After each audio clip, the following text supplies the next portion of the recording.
Hello and welcome to video number 2. As you know, we're in a series of 3 videos, and for some of you restaurateurs and managers, this might be a refresher course. This might be something you've already heard before, but maybe we'll get a golden nugget out of it that you can take and use it. So this series is to show you how to increase your sales and cut your costs, stabilize your business, and grow.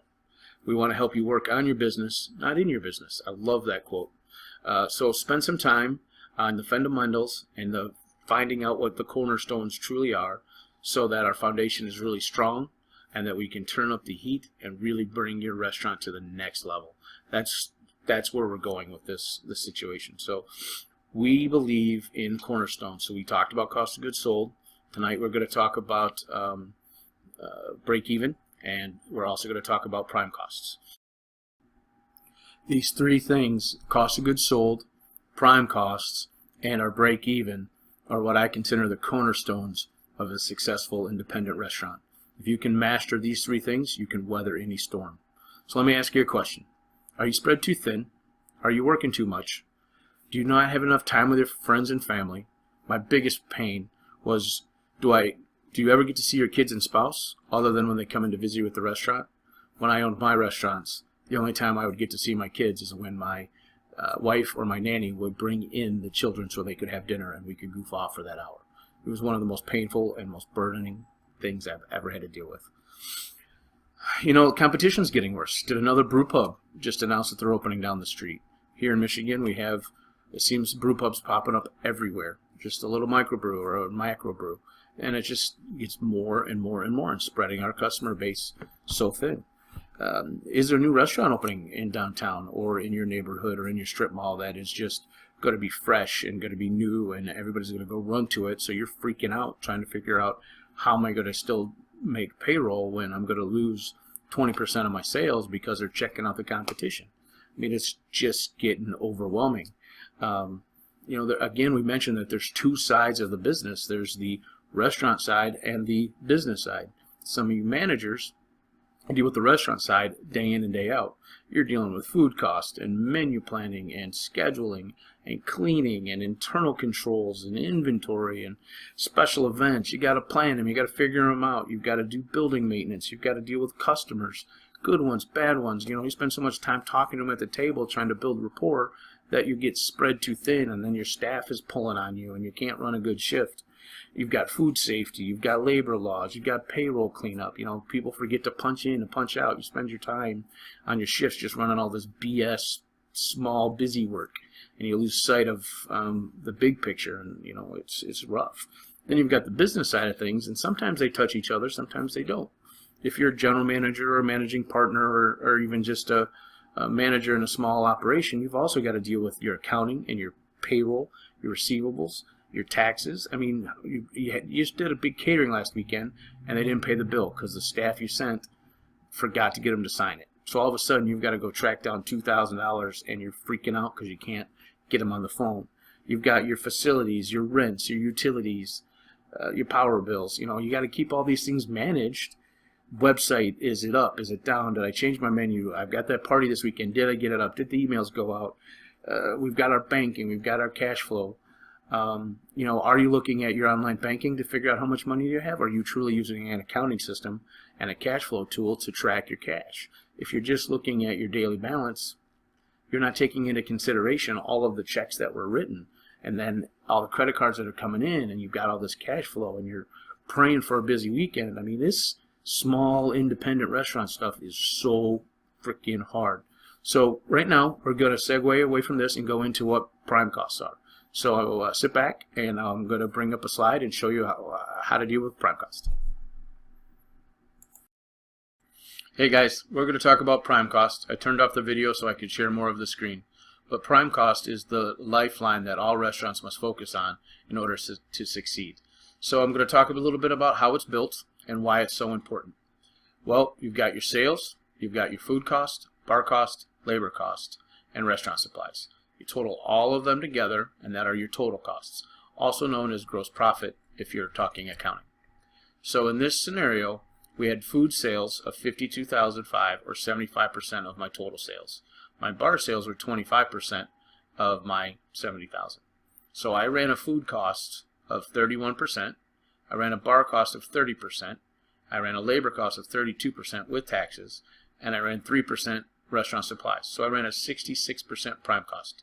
That's awesome. I like to be 64 or 65. I like to get a little bit tighter in here. So what I'm going to do now is show you how this really affects, the bottom line, and how things really go bad quickly if you have a bad prime cost. So you see the $70,000. Our prime cost is here. We have a fixed cost of $22,500, and our total profit is $1,300, or 2%. So we ran a 66% cost of goods sold and a 32% fixed cost, giving us a 2%. So if I come over here and I run 67%, I run $700 more in cost of goods sold. So I'm going to go 67% right here. It takes me down to 1%, gives me a $600 profit, because I lost $700 just by 1%. Just that 1% caused me to go haywire. And it talks about my break even, and we'll talk about that in a moment. But now let's say that I really went bad and had a 69%. It's just a shitty week. So we're down to minus 1%. I'm a negative $800. Same sales, I just didn't run my food cost or my labor costs or my bar cost wrong. So if I come back over here to the PowerPoint presentation, I'll just do this. So if I come over here, we don't want to do that. My apologies. We'll go back over here and talk about it this way. Sorry about that. Thought I could be smooth on the graph, but I'm just human, not polished. I'm not here to be a public speaker. You're gonna hear me say ums and ahs, and we'll swear and we'll make mistakes inside the videos. But at the end of the day, what I'm trying to teach you is that your food cost, your bar cost, your labor cost, and your restaurant supplies, if you can control them, you can control anything. So all of a sudden, I really am running it great. So I'm going to run a 65%. So that's going to give me a profit of 3%, or $2,000. That's not a lot of money, but it's more than the 66%, which is $1,300. So $700 more, and all we had to do was shave 1% off our prime costs, cut a little bit of bar costs. And when we talked about cost of goods sold, remember, if you use that equation, you'll really get your hands on true inventory and really control your costs. You'll stop your shrinkage. And that's why we created that ebook of 99 ways or ways to steal in the restaurant, to show you so many different ways that shrinkage happens that you just gotta nip it in the butt, for lack of a better term. So we'll go more into this prime cost in our membership area, as we'll discuss that later in the third video. Right now, I want you to take away from this that your prime costs are your #1 concern. It is by far the most powerful thing you have to keep your eye on. We're now going to go start talking about break even. Alright, so we're going to start talking about break even. This is more of the business side of things, but and as a restaurant side of things, remember I break things into restaurant and business. You need to know this. So if you're having a low week or a bad month, you need to know what your break even is. And I'll show you in some graphs and how this equation really works out. But the break-even calculator is break-even sales is total fixed costs 1 minus variable costs. So you take your fixed costs, 1 minus variable cost, divide them together, and you get your break-even. What this really means is, as I'm increasing my sales and I'm decreasing my expenses, there's this really cool sweet spot, the break-even. That's where the more cash flow happens. It's more profitable. You get more freedom. This is the sweet spot. This is where that $2,000 came from in the Excel. We ran 65%. All of a sudden, I've got a whole lot more cash flow. And every time I do that, it wants me to do this. So, anyways, you get to see my slides, guys. So what this means is how this works. So my monthly sales are $70,000. Oh, look at that. Monthly sales are $70,000. my prime costs were 66% and my fixed costs were 22.5. Gave me a profit of 13,000 or 2%. My break even is 22.5, the fixed cost, and I take 1 minus the prime costs or variable costs, gross profit, however you want to use it, but for right now we're going to take 1 minus prime and gives me 34%. We divide that out and my break even is 66,176. So my sweet spot is $66,000 and my sales are 70. So I'm working above break even, so I am ahead of the game. So how does this really affect the big picture? So let's go back over to our quick little spreadsheet. So my break-even analysis at 65% is 64,000. It kind of matches this. Where am I at? 65 right here.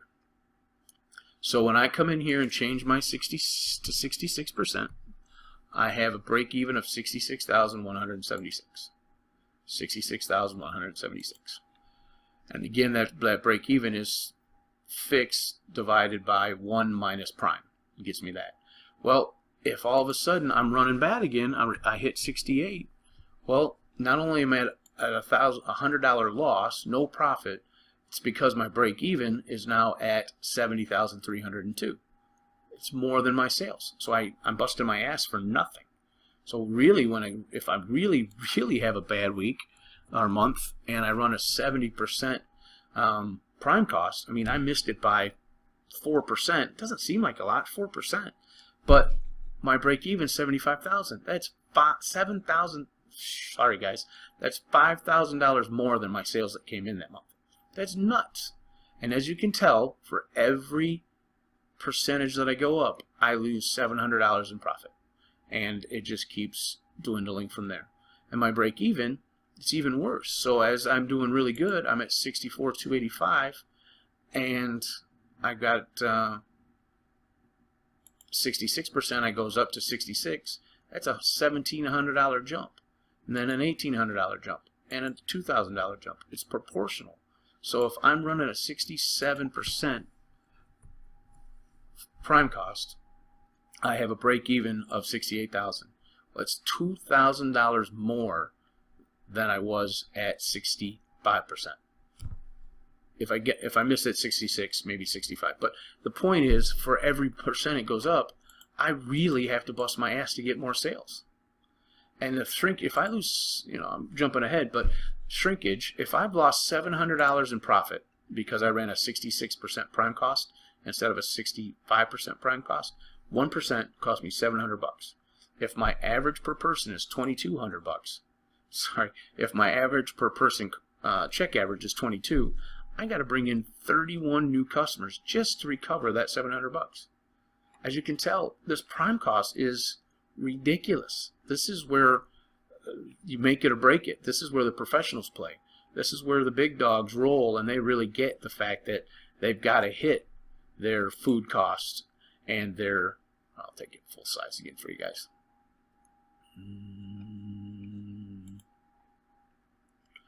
They really got to hit their food cost and their labor cost. 1% above this causes havoc down here. All right, guys, brought the pretty face back. So now we've talked about the three cornerstones: cost of goods sold, prime cost, and break even. Again, we need to master these three tools if you're going to be a good operator or a good restaurateur, or even run a good shift. You got to remember your cost of goods sold takes the inventory, the power of inventory in dollars, and you take it with your purchases, and you actually get a true cost of goods sold, a true food cost, a true bar cost. When you control your prime cost, your bar cost, labor cost, food cost, restaurant supplies, and you dial that in as tight as possible, 1% can make or break your cash flow. And when you look at your break even to figure out how I'm decreasing my costs at the same time I'm increasing my sales, that little difference between the two is the sweet spot. That's where all that extra cash flow comes. That's going to give you that power to be able to make payroll next weekend without feeling like, holy shit, I got to have a great Saturday and Sunday. Or being able to take that extra day off knowing that your staff can run a good shift because you have all of your systems in place. So I'm going to ask you one last question. If all you had to do was set up a system just one time, push the button and watch the sales come in, wouldn't you want to know more? I know I would. I know when I had the restaurants, I was fighting every day to figure out how to increase my sales. I spent all my time worrying about what kind of marketing we could do. So if I could show you a way to automate things, but at the same time you are cutting your costs, focusing on your prime costs and getting your cost of goods sold under control, just focusing on that top variable costs, you shrink those at the same time that we're increasing your sales. That sweet spot that we spoke of is going to be bigger. That 2,000 is going to turn into 3,000, 2,500, all depending on that gap between sales and prime costs. So sit back, relax, join our webinar. It's over here maybe, I don't know. We'll teach you all about the automation. That's the next part of this situation, is how to blend cost of goods sold, prime cost, break even, know how your business is running, and then teach you how to increase your sales so that you can really, really start enjoying life and not being tied to those four walls. I look forward to seeing you in the next video. Again, like below and join our webinar. Talk soon.